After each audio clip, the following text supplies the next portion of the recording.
We are live. We are talking touchdowns.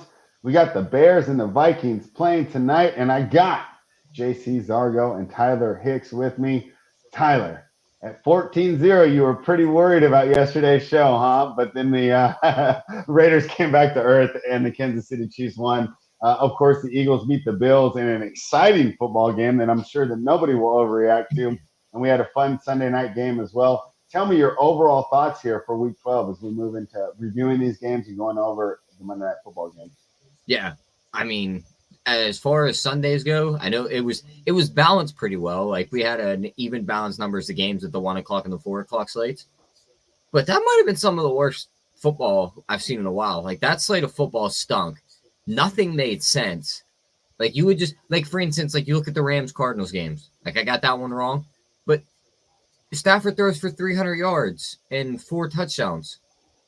And Puka and Cooper Kupp combined for 50 yards and 6 catches. No touchdowns.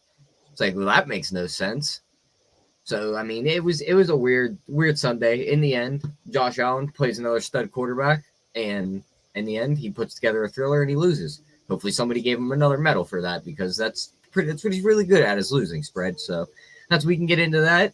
We got a nice matchup for Philly this week. I can't wait. We get the battle of who's the best team in the NFL right here because now the argument's here, and this is the game, and you're favored in Philly, so it'll be fun. You're going to take Philly. Yeah. Why After going life and death with the Bills. Yes. Who you guys slander. Okay, cool. We'll get into that later this week. JC, bro, why did we add the Saints? Remember we added it on the show? Oh, yeah, dude. I felt, yeah. No, remember. That wasn't fun. That was probably the worst one out of all of them. Was that my only loss yesterday? It might have been my only loss yesterday. I had such a beautiful day. Look, I've decided I gotta, I did okay on picking sides, but just hammering unders all day worked out beautifully for me. And yeah, it was a terrible beat. I mean, I don't even know what to make of quarterbacks anymore, right? I think Mac Jones, I stood on the table. So bad. I stood on the table and said Daniel Jones is the worst quarterback in this league. Mac Jones might be worse. And, I mean, Derek Carr has got to be a candidate getting outplayed by Desmond Ridder. Just like Tyler said. It's done for Derek. It's done. Yeah. He's done. Yeah. As Tyler said, some terrible football played. The best thing that came out of that game was Jameis Winston singing rap music to, Derek Carr, right in his face during the game, to try and hype him up. Yeah. Yeah, and also too, I'm done playing sides early because I got burned. I came on here on Friday and I said, lock in Eagles -3 now. And then before the game, it's 2.5. What do you know? The Eagles win by 3. So, obviously push is better than a loss, but still. Dude, I think that's the one time, dude. We've been doing so much better since we were only playing early. But all right, we'll get into that more probably on Friday. But Tyler, we've been doing pretty good betting these games on. We usually do them on Tuesday. It gives you a little time, right? So we're not just hammering openers. A little time to digest everything, and that's what we're here to do right now. One team that we did get absolutely right, JC, was the Tennessee Titans, who won 17-10. But unfortunately, my dream of Will Levis being an NFL caliber quarterback, it's going to take a lot of development, and I didn't see it yesterday. Derrick Henry looked fantastic with 2 touchdowns, but really that game was more about the ineptitude of the Panthers and their now fired head coach, Frank Reich, than anything. And, boy, that's got to hurt. And a lot of times when you're screaming for your team to make a deal, sometimes it's better to have not made a deal, right? I mean, as a Raiders fan, if we had given up this year's pick to move up for Bryce Young, I mean, how disgusted would we feel? They essentially could have traded Caleb Williams or maybe Drake May. This is going to be so devastating. All these guys just for Carolina fans, because that's the one silver lining where your team just sucked. It's like, hey, man, maybe we draft, the next superstar. Nope. No shout out for Carolina. Yeah, I mean, pretty sad deal. Kansas throwing them down the drain already. You're not going to give them a chance with a new head coach? Oh no, I'm not saying that at all. But I'm just saying like your immediate outlook if you're a Panthers fan. Oh yeah, immediate outlook. But like, if you trade what he traded, he better be a game changer, able to just carry teams like Josh Allen does. If you sit back and just look at this situation from like the outside looking in, Frank Reich never wanted Bryce Young. He wanted C.J. Stroud. The owner or the GM, I can't remember which one it was. No, it's the owner, it's Mr. Tepper. Yeah, wanted Bryce, so he overruled him. I don't think he wanted I think he just called his plays how he would have called his plays if CJ was his quarterback, and that's not going to work the same with Bryce when he's like 6 inches shorter. You know what I'm saying? No, for sure. No, I don't think it's certainly time to. I want to see like a coach go in there and actually build a system for him. Kind of like McDaniel did with Tua. Like Flores wanted no part of Tua. McDaniel came in and instilled a system that would work with that quarterback, and that's what you need in Carolina. That's right. If Bryce Young only gets the very best system in football, he too can be successful. Okay. All right, let's talk about. Shouldn't we have started there? Pardon? Shouldn't we have started with Friday's game? Oh yeah, I forgot about that. Friday's game was just. Go ahead, whoop-de-doo. I didn't even watch it. I watched the Magic versus Celtics. Paolo Banchero, let's go. I mean, he just dominated. Just absolutely dominated. I mean, Spread, you were talking about how great this New York defense is, and Miami showed otherwise. It's just yet another win. And while we're talking Miami's a great offense. This doesn't downgrade the Jets' defense because arguably the best offense in the NFL had success against them. They put up. You have to remember what the 8 ball they're under. Their offense goes 3 and out every time. Yeah, because Miami's defense is that good because this team's incredible. No, because they have Tim Boyle at quarterback who had like 1 interception, 14 interceptions and 1 touchdown. Like that, and that's the other thing, right? All these people calling for their quarterbacks. I think Zach Wilson could have done a little better.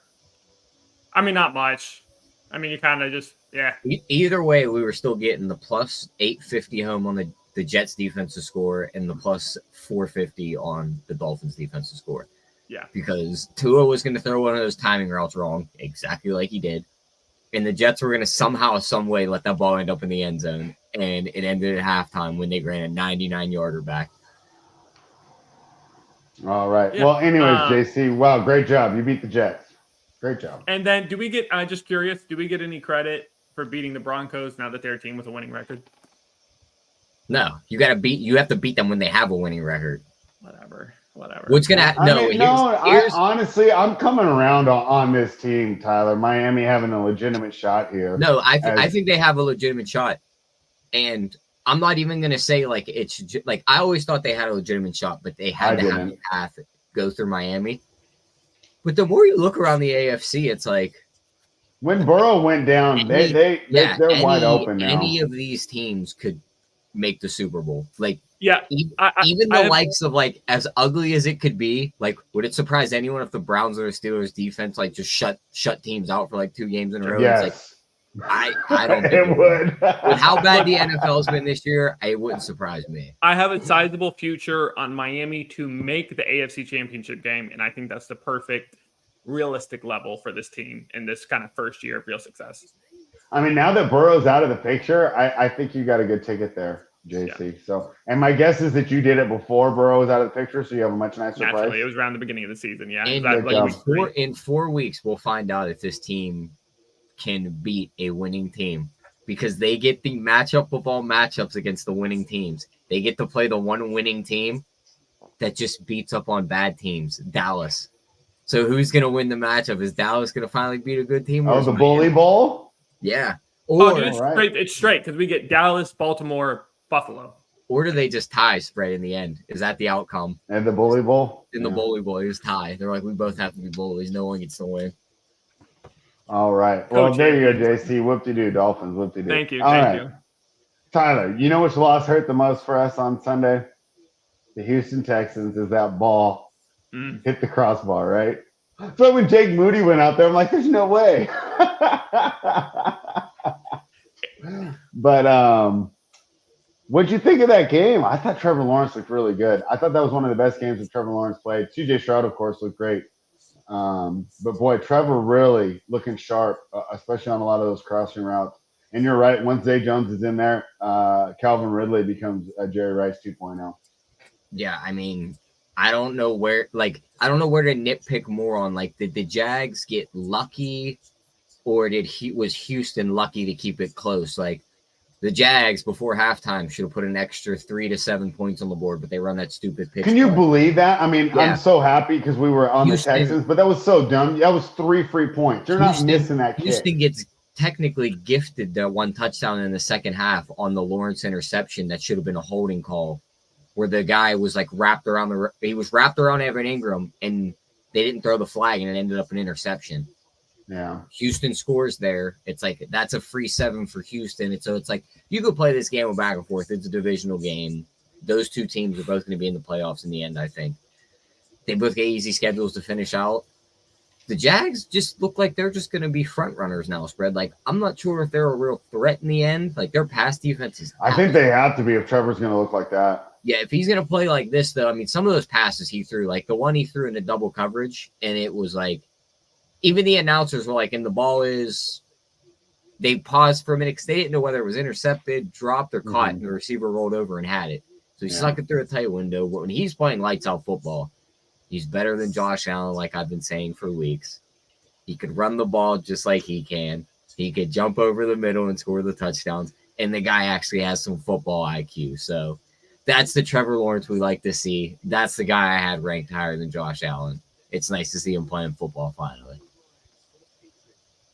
Wouldn't it be so funny, JC, if Tyler has like a girl over to watch football and Alan takes his helmet off and she's like, "Oh, he's cute." You know, Tyler's like, "Get out. Turn the game off. We're done. We're through." JC, your thoughts there on the Jaguars and the Texans? Yeah, I mean, it was a wild game. It was a fun game. It was close as anticipated. And I think the story there was just, a rookie quarterback didn't make the smart plays at the end. You know, that final series, you can't take that sack. You got to get rid of the football. And then knowing how backed up you are, yes, Singletary pretty much dropped that ball, but you got to do something to help out your kicker, get a few more yards. Because, they were, half an inch closer, and that football goes in. So definitely nothing to be too down about if you're a Texans fan. You'll play them again in a few weeks, and you can run them with this team. And, man, your outlook moving forward is just the roof is the ceiling, as Jordan says. All right. My buddy had a take on CJ Stroud. What's your guys' take on this? What he's doing is not good for football and upcoming rookie quarterbacks. Why? Because everyone's going to go to draft their quarterback and be like, all right, go do that. And it's going to be that should be the expectation of any rookie quarterback. Yeah, it's always before it's just like pick, that would be the expectations because they didn't just Mahomes came in, for instance. Like now, everyone when they draft a quarterback, it's like, well, you might have a little bit of talent, but you're not Patrick Mahomes, so we got to go draft another guy. So that's the difference between getting drafted at number 2 and getting drafted in between 10 to 20. Yeah, no, I think that's always the expectation. You're going to go out and turn a franchise around. But as we've seen time after time, all the great quarterbacks don't really do that their first year. Burrows looked, I know he was injured most of his first year, but he only looked so-so. Mahomes sat behind Alex Smith for a year. And then, of course, the great quarterback for him, Brady, sat behind Bledsoe for like a year or two. So I think it's completely unrealistic to have that expectation of a quarterback in his rookie year. Yet we do, and we have like the past 10, 15 years.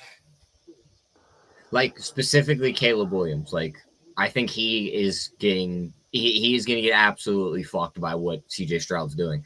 Because especially if he goes to Chicago. One, you're probably going to Chicago. 2, you're supposed to be Patrick Mahomes 2.0. So you're supposed to be better than what this dude's producing right now when he's putting up the best rookie numbers ever. And 3, you're not going to have any weapons. So you're literally behind the 8 ball to start. If he comes in next year and throws for 3,500 yards and 25 touchdowns and 12 picks, they're going to tell you he's a bust. People say the bust. Do? That's just the new 24-hour media, though. Yes, I know, but it's one of those things. I just think it's a weird take. What did your guys' take on it?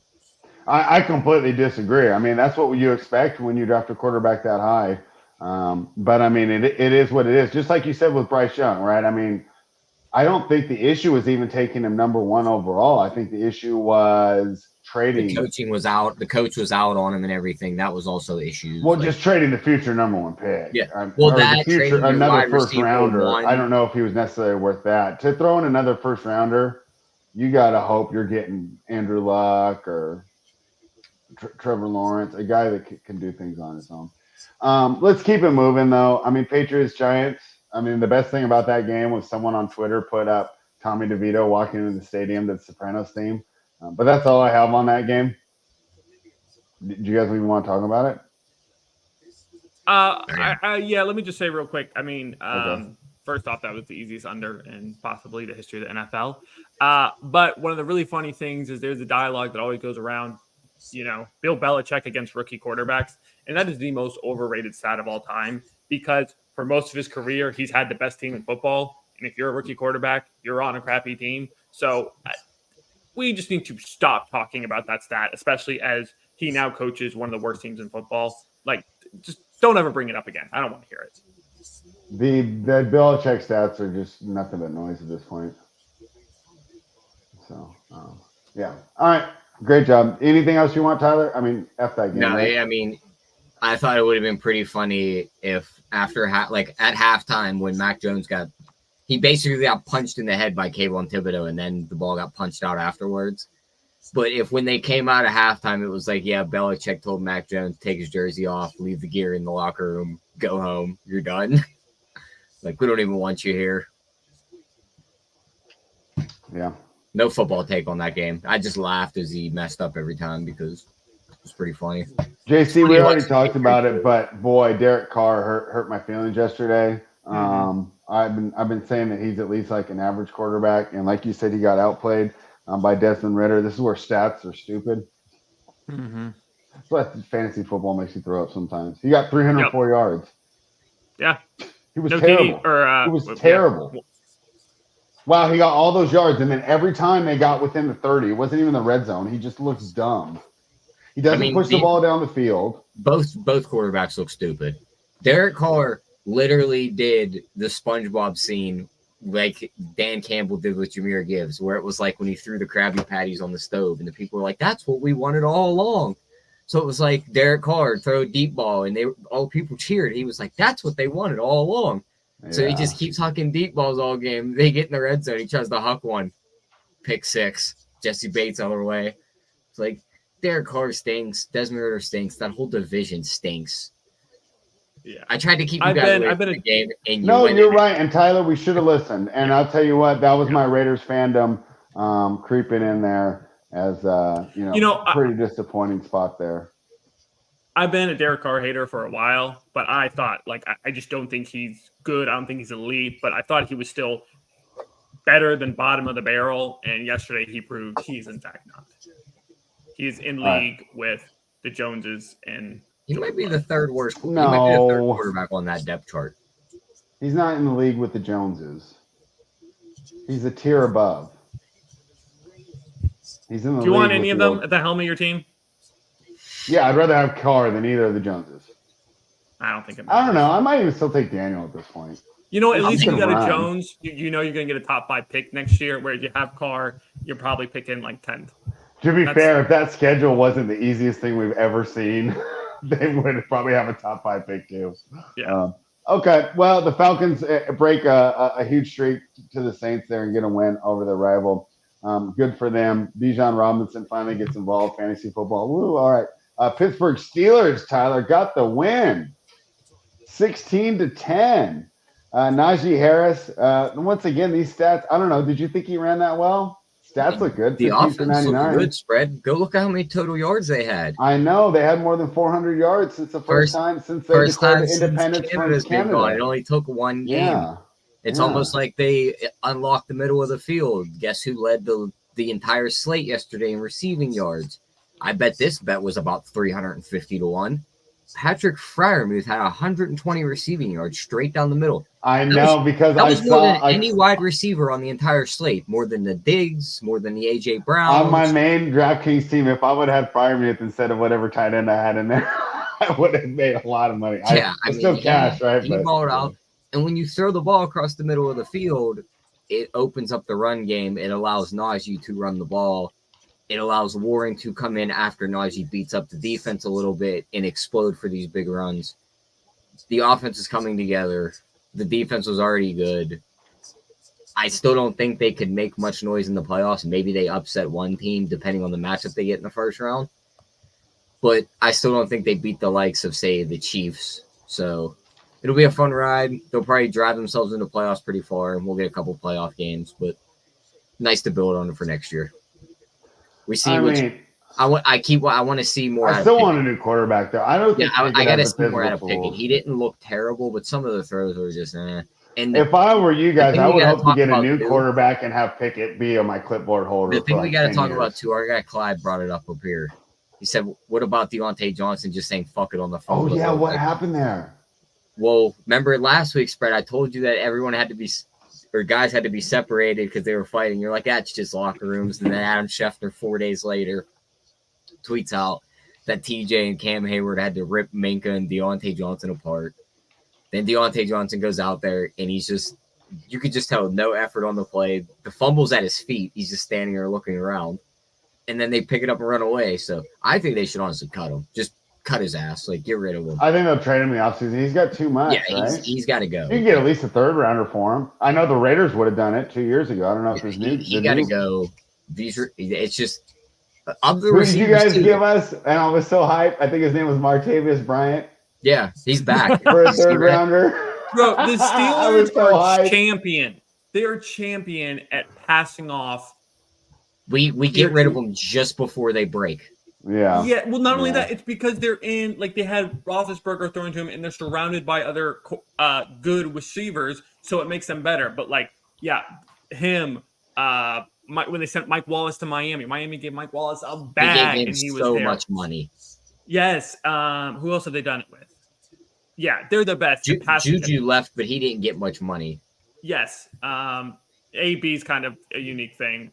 We got out before that stick of dynamite exploded. The fuse on it was about that big, and we were like, "Here, Raiders." It's like the rest of the league doesn't. You want to know that what number 2 receivers in Pittsburgh can't be number 1 receivers. Just the rewind back to that. Now that you said that name, you guys remember he was traded once before he ended up a Raider, right? Who? Antonio Brown. We traded him to a different team first, but then New England or Buffalo? It was Buffalo, right? Could you imagine if he'd ended up with Josh Allen, and every time he goes to run a route, Josh Allen's throwing the ball 15 yards above his head? Josh Allen 300 miles an hour. Though. It would have been terrible. Josh Allen's huge, though. Josh Allen would just beat his ass. Derek Carr's not doing that.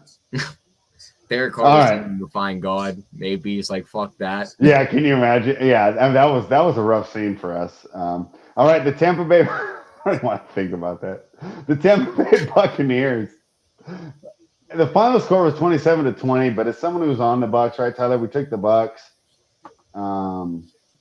That game was not nearly as close. We did have a chance at the end, but I don't know. I mean, it should have been. It should have at least went to overtime. They left 7 on the board on that first drive when they tried to sneak Baker. He got hurt. Had to pull him out. No points were scored on that drive. Yeah.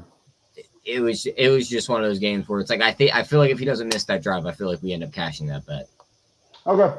My takeaway was that we missed the handicap because we thought that they'd be able to stop the run, but Jonathan Taylor looked pretty good. And that's where I say stats are weird because they're similar to Najee's, right? Najee had 15 for 99. Taylor had 15 for 91, but just watching the game, it felt that Taylor made so much more out of less than Najee. I think the other thing too is like everyone's just out on Najee. It's literally Zeke and Pollard all over again, where it's like Najee could go out there on Sunday against the Cardinals rush defense that is absolutely terrible, and Kyron Williams just racked up like 40-some DK points against, and run for like 150 yards on 15 carries, and everyone would be like, that's the ugliest 150 yards I've ever seen. Like, he shouldn't even have got there. He only got there on volume.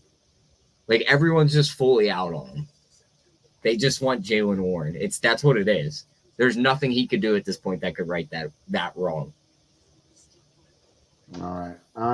Well, my point is I thought that Jonathan Taylor's 15 for 91 looked a lot better than Najee's 15 for 99. And that was what undid us, because even though I felt that the Tampa run defenses were sound, he was making things happen, getting a couple extra yards, making one guy miss, turning a 2-yard gain into a 4-yard gain.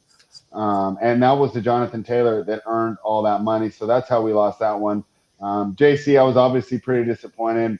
Gardner Minshew, that was fun to root for. What do you think? Yeah, I mean, that's really my only takeaway is Gardner Minshew is one of the most entertaining quarterbacks in this league to watch. It's just, I don't even know how to describe it. You never know what you're going to get. It's sometimes, I don't know if it's like watching a train wreck or someone setting a stick of dynamite on fire. Like, you're just waiting for something crazy to happen every time he has the football. I can't believe this team has, found a way to be in playoff positioning.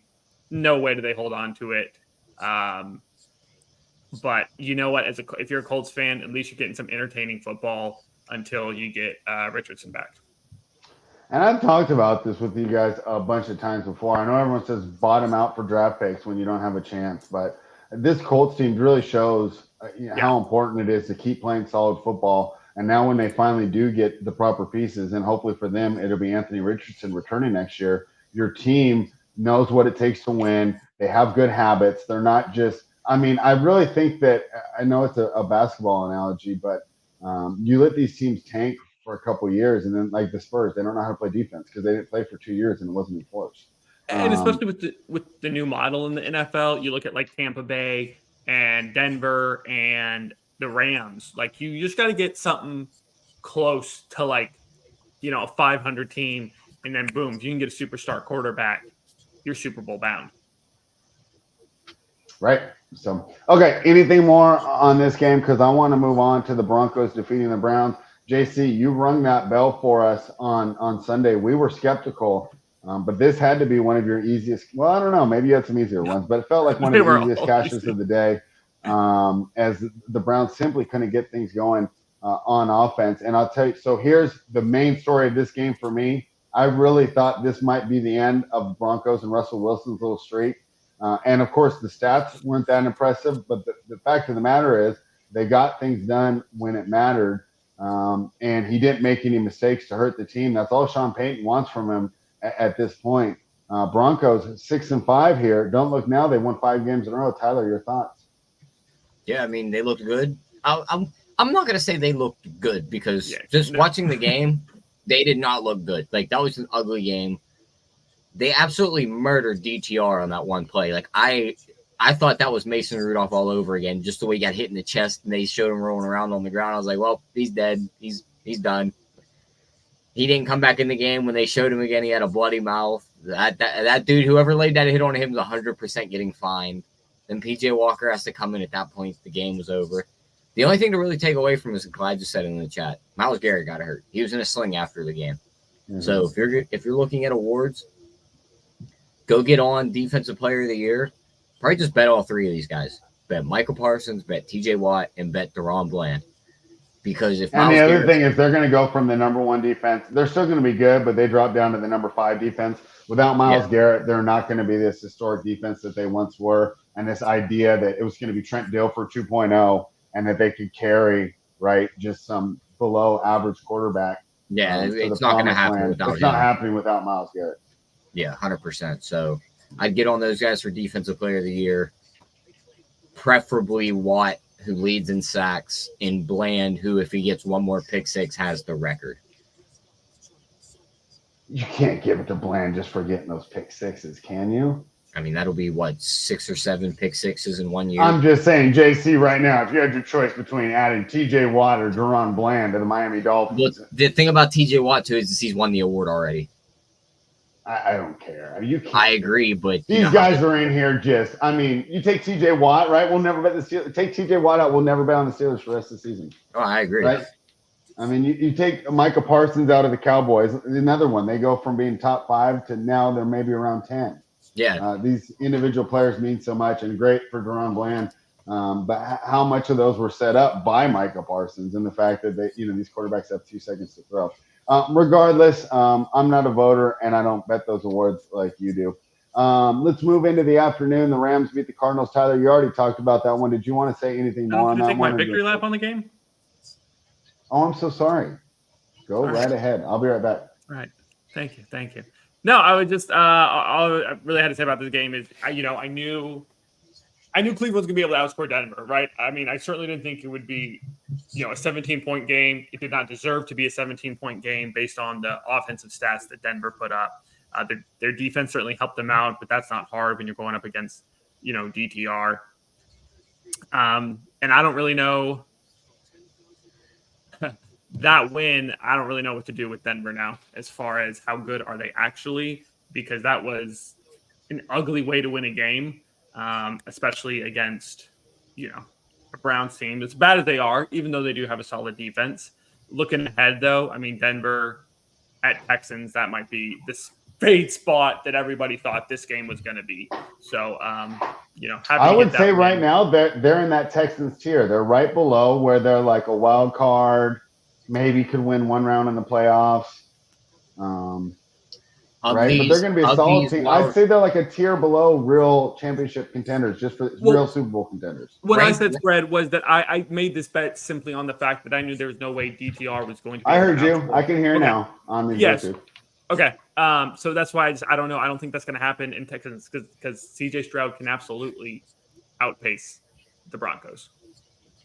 Okay. What are you going to say, Tyler? I was going to say, of the three teams on the outside looking in right now, Texans, Broncos, both 6-5, Bills 6-6, who's most likely to get in? The Texans, because the Broncos or the Bills have a crazy schedule. The Bills they're running a gauntlet, and they need so much help from everyone above them. I don't think they can get in. No. All right. If I had to rank it, I'd go Texans, Colts, Broncos, Bills. Yeah. You think the Bills are that low? But I think you're forgetting they're the very best. You got to go look at who they play, spread. It's bad. I mean, so after they just played Philly. Even if they went 4-2 to finish out, they would need help from the teams above them who play cupcake schedules. Can someone pull that schedule up for me, please? Yeah, they play the Chiefs, the Cowboys, the Chargers, the Patriots, the Dolphins. It's 3 wins. They can do 3-2 there. Yeah, then you got to go look at the likes of the Browns schedule, the Steelers schedule, the Colts. I thought you would notice I said Miami's a win. I just heard 3-2. Yeah. And I think that's bold to assume they're going to be the Chiefs, Cowboys, and Chargers. The Dolphins. All right. You guys make some good points there. Let's talk about the Rams and the Cardinals. Tyler, real quick, you talked about it. Did you want to go into it anymore? Or people can rewind? Yeah. It was a weird game. One thing to take away from that game, the Pittsburgh running backs are going to absolutely maul this Cardinals defense this week after watching what Kyron Williams did to Arizona. So look for Jaylen Warren to have a big one. Look for Najee to put up stats again because he's going to still get the carries. Both of them could easily end up in the end zone this week for Steelers. So they're going to shred that defense after what Kyron Williams did. All right. Screw it. Let's talk about the game of the week. Do you really want to talk about the Rams Cardinals, JC? No, not at all. No, I'm laughing at our guy Johnny Nelson and JC's interaction in the chat. Well, what was it? Just hello. Okay. I know it's just funny because I watched so much football this week. I watched at least a quarter of every single game. I didn't watch a second of Rams Cardinals, so I have seen. Okay, see, I'm ahead of the curve here. I'm not wasting time on this game. What to do? Kyler's back. That's great for fantasy. Doesn't mean anything for real life. The Buffalo Bills fell once again. This team, man. Who's worse, Allen or Herbert? Did you see my poll, Tyler? More overrated. You said more overrated, a little bit different. Okay, same thing. But I mean, they're both rated top 5. So I think it's Allen. What do you think, JC? I mean, I think it's Herbert because again, it's been a really bad year. For Herbert's Allen, just Herbert's like all the analytics guys, like Darling and everything, and every time everybody just goes and gets highlight videos of him. They're like, look how far he can throw the ball. This guy's so good. Bro, people actually want to lump Josh Allen in with the likes of Mahomes. It's just not. I would love to see Herbert on a competent team, though. Oh, I agree. I think Herbert on a competent team, people would be like, whoa, yeah, watch out, Mahomes. This is the guy that's coming for you. But as it currently stands, who would you rather have on your team? I'd probably rather have Allen than Herbert. I'm taking Herbert. I'd rather have Allen. All right. You want to keep talking shit about Josh Allen? What else do we take away from this game, Tyler? If you swap them right now, are the Bills' records better, or are they about the same? Yeah, I think it's about the same. Yeah. What about the Chargers? Because I'd say they're either the better. same. I think I'd see the. They'd be way better with Josh Allen. Yeah, they're either the same or they're worse because he's gonna force so many bad passes in that, and their defense is so bad. Dude, he would lose so many games with turnovers. Right, because he's not gonna pass the ball any better than Herbert is. And like I said, these guys, they drop passes, they just can't get it done. So on top but he's gonna get first downs with his feet. And Herbert doesn't. He does, but it's just not the same. You're still gonna have that many interceptions coming in. Like those just happen with Josh Allen. And Herbert doesn't throw those. What? Herbert doesn't throw nearly as many picks as Allen does. And Allen's interceptions. That team would be terrible. All right, we will agree to disagree. If Josh Allen was on the Chargers, he'd be the white Jameis Winston. Absolutely. Literally. Like, that's what everyone would consider him. Perfect analogy. All right, well, let those Uber drivers in L.A. know. Tyler, I don't even want to talk about this game. Go ahead. Tell me about how it sucked, man. It really sucked. I almost wish we didn't jump out to that 14-0 lead or whatever. Oh, yeah. I mean, you two were almost doing the show on your own because I messaged spread right after it went up 7-0, and the Chiefs looked like they were sleepwalking. And then Josh Jacobs was running down the sideline. I messaged spread and said, hey, if you guys win this game, probably not coming on the show tomorrow. And I told him you better not because I will be obnoxious. I was in my head, I'm like, I get it. He'd be happy for the win, but I would have lost so much money if the Chiefs lost yesterday. So it was like, I need them to win that game. They won the game in the end. They covered. It was just the game that the Chiefs needed to bounce back. Their offense looked all right.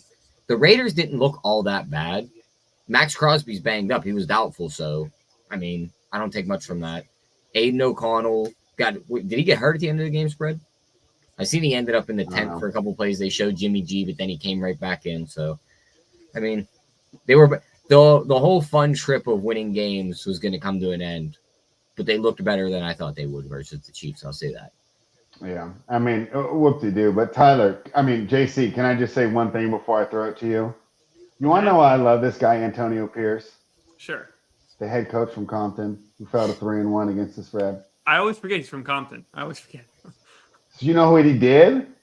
What did he do? Some California violence here. He cut Oakland native Marcus Peters after his terrible effort yesterday. You know how you talk about Deontay should be cut? That's what Pierce did. Yeah, he said, get out of here. If you're not going to try and tackle, get out of here. Get out of here. And I absolutely loved it. I wasn't sure, right, about whether or not, I wanted Pierce next year. Maybe he is out of his depth. But when I saw that, I'm like, no, I'm fine with him.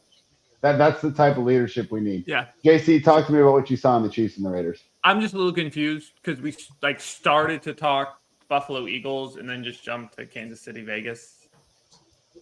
Did I skip you on that? I'm sorry. I'm in a hurry. No, I didn't really skip. We just talked Josh Allen and then never really talked about the game. And then you're just going off on the coach from Compton. I was just who cares? Okay, I did my coach from Compton's field. That game doesn't even matter. Chiefs got the win. You're right. Bills Eagles is the story of yesterday. Hey, no, I got breakdowns for both games. I'm just confused on how we, where the car is going. I would say of all my hosting jobs, this is one of my worst ever. And your point is taken. Talk to me about the Bills versus Eagles. I'm sorry. I'm a little flustered. I'm going to be getting up to start my lunch here real soon. Bills-Eagles was the important game, though, and the one that really we took away so much from. Talk to me about your main takeaways there and where you see the Philadelphia Eagles going there, JC. This was, kind of similar vibes to Kansas City. The Eagles did not play a complete game, but they still found a way to win, which is just so dangerous. The Bills look like, the Bills team of last year that knows how to win. So certainly teams on the rest of the Bills schedule need to be concerned. They seem to have turned this around. That Jets game may have been a turning point in their season. But this Eagles team, man, it's crazy how they just continue to find a way to win. And we talk all the time about the lack of depth. in the NFC. But regardless, the Niners and Eagles, I think, are just far and away the two best teams in this league. And I, for one, am glad that my team doesn't play in the NFC, and that worst case scenario, you only got to play one en route to a Super Bowl. All right. What were your takeaways from the Chiefs and the Raiders? Just disappointment. Really disappointment. I had one of the worst bets of the year. I'd say Kelsey under yardage. Dude, I said it was like under 70.5 yards. He had 70 at halftime. It's just all these teams leading up have just shown, hey, just you can take the people to double team Kelsey. It's worth it. And I don't know what happened there, but it didn't. I mean, the Raiders kind of took a different approach, and they got carved up. I thought 10 points was an easy spread for Vegas to cover. No, they just got demolished. It was bad. No reason to be, I don't know, too down on yourself as a Raiders fans. The Chiefs just chiefed. They did what they do. Some weeks they come out and demolish the spread. Some weeks they barely cover. Life goes on. Chiefs. Yeah, maybe if Crosby was fully healthy. For sure. That's also a huge. Yeah, he was playing on limited snaps. I mean, you see him when he'd get called to the sideline. He would even be bitching at the coaches that he wanted to stay in the game. I'll be honest, I wasn't really even discouraged. I mean, I guess I was at 14-0 when we lost because I thought I was. You know how many jokes I had to throw away that I had around games. I mean, you can't be discouraged by what anything this team does. You know what I mean? Now, if they just start getting walked off the field left and right, it's like, all right, now maybe we have some problems. But can either you guess this one? Who are the only two regular season quarterbacks to beat Jalen Hurts in the last 2 years? We already know one of them. He's only got one loss this year. Purdy? No. He's lost two regular season. No. One of them, Zach Wilson. Yeah. That was this year. Yeah. Is it Josh Allen? Nope. I don't remember who they lost last season. Zach Wilson. Taylor Heineke and Zach Wilson are the only two quarterbacks to beat Jalen Hurts in the last 2 years. Because the other couple games Philly lost at the end of last year was when Hurts got hurt, so he wasn't playing. So he technically only has two losses in the last two regular seasons, and they're to those guys, which is crazy. All right. Do you want to move on to Sunday night? Yeah, we can move on to Sunday night. All right. I mean, we kind of already talked about it. What did you think from the Ravens? I mean, it's the same old story for the Chargers. Yeah, I mean, they literally did what they had to do. They had the ball 90% of the time. The Chargers just kept messing everything up. I don't even say they just kept messing everything up. I mean, outside of like Eckler and Keenan Allen, their weapons suck. I know Mike Williams is hurt. Gerald Everett got in the end zone, which was a nice one, but like Guyton did nothing. There was no other receivers. Like Quentin Johnson was a waste of a draft pick. DeMario Davis is your returner. He shouldn't even be running routes, but he is. Donald Parham's like 6'9", but he's only good for about 10 yards a game. So there's really no weapons outside of Herbert, Keenan Allen, and Austin Eckler. They need to get some depth on that team. They need to fire Brandon. Eckler's getting old, dude. I don't think he's the same guy anymore. Who, Eckler? Yeah. Yeah, he's getting old too, but like still, like that's still one of their top weapons. He's fine, but if I were them, I would be looking to reduce his workload and get a real banger in there. Like they had, who was the guy? Melvin Gordon, the first Eckler year. They need to find their new Melvin Gordon, in my opinion. What do you think, JC? Wow, that's a wild thing to say. Like, it feels like yesterday that was that year that Austin Eckler kind of came out of nowhere, and they said, like, but NFL running backs are like the best. No, for sure. Also, remember Chris Johnson had like a 3-year run where he was the best ever, and then nothing. No, I'm not agreeing on, but that was the 2019-2020 season. Like, it's crazy how long ago that was. That's why I was shaking my head at that. Oh, okay, got you. Yeah, I don't know. I mean, it's just it's you got to be down bad if you're a Chargers fan, because this is like 3 years in a row now. It really seems like you have the talent, and they don't know how to win football games. They've had the talent for like 12 years, I swear. No, for longer than that. Phillip Rivers go back to the 90s. Sure, go back to but Martin also, like, Schottenheimer. You knew everyone outside of the Chargers organization knew you were never going to win with Rivers, and then like it seems, Anyways, a little shame on Baltimore for letting this game be as close as it was, but ultimately they covered. We hit the under. and just another easy win for JC yesterday. Got to be honest. It's not even that I had more wins than I usually do yesterday. It's just that I didn't have to sweat a single pick, and it was just a great day to be me. Aren't they all? Let's move into tonight's game as the Chicago Bears are +3. They're in Minnesota taking on the Vikings. The total is 43.5. Tyler, let's start with you, dude. He's talking about Clyde's in the chat talking I did a million bad host jobs. I also didn't put any projections up for this game. I'll look them up right now. But what are your thoughts here? And when the Bears take on the Vikings in an NFC North battle between Josh Dobbs and Justin Fields. You know, history hinges on this game, right?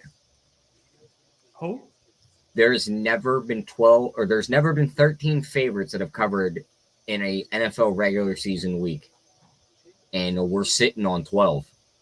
Huh. Oh wow! So if the Vikings cover this game, it's the first time ever 13 favorites have all covered in 1 week. Heard that on the Action Network podcast. I think it's going to happen, though. Like, I'm not scared of Fields and DJ Moore and these guys. Like, yeah, they can connect for a couple plays. But outside of beating up on the Lions defense and then losing the game late, the Bears did a few weeks ago when we seen what running quarterbacks can do against them. And then that Thursday night game against Washington, when we know when two bad teams hit the field, anything can happen. They blew them out. I'm not scared of this Bears team. I think the Vikings defense can limit Fields' running, force him to throw the ball. He's going to turn the ball over, which he hasn't done in a few weeks. I do like his interception prop. I think Minnesota wins this game. I think they run the ball well behind Madison, behind these guys. I think Addison gets loose in the receiving game. Jonathan Nelson's put his prop in here. 46 receiving yards on Addison is entirely too low. He could easily get that one catch. I like his anytime touchdown, too. I don't hate Dobbs' anytime touchdown either because we know he likes to run the ball. And Hawkinson's been one of his favorite targets, so don't mind him either. I do think Vikings win the game, and it's Monday night. Primetime unders, just give me the under. So Vikings and under for me.